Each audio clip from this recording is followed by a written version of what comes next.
যদি কোনো কিছুতে মুখ দেয়, তাহলে কুকুর মুখ দিলে যেরকম হারাম হয়ে যায়, নাপাক হয়ে যায়, বিড়াল যদি মুখ দেয়, বিড়ালের ঝুঁটা কি হয় না, নাপাক হয় না।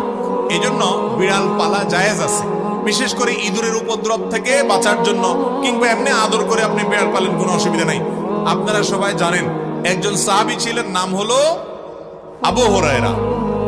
নাম শুনছেন না? রাদিয়াল্লাহু তাআলা আনহু। ওনার নাম কিন্তু আসলে আবু হুরায়রা ছিল না, ওনার নাম ছিল প্রসিদ্ধ মত অনুযায়ী আব্দুর রহমান। আরো অনেকগুলো মত আছে ওনার নাম নিয়ে, কিন্তু ওনার নাম পরে আবু হুরায়রা উঠে গেছে। কিভাবে? ওনার একটা বিড়াল ছিল, জামার হাতার ভিতরে এই বিড়াল ভরে অনেক সময় মসজিদে নিয়ে আসতেন। তো একবার নবী করিম সাল্লাল্লাহু আলাইহি ওয়াসাল্লাম তার বিড়াল দেখে, তার সবসময় তার সাথে সাথে বিড়ালটা থাকে, এটা দেখে তাকে বললেন, ও বিড়ালের বাপ। আবু হুরায়রা মানে বিড়ালের বাপ। এরপর থেকে ওনার নাম হয়ে গেছে কি? বিড়ালের বাপ। আসলে কি তিনি বিড়ালের বাপ ছিলেন? এটা কথার কথা হয়ে গেছে।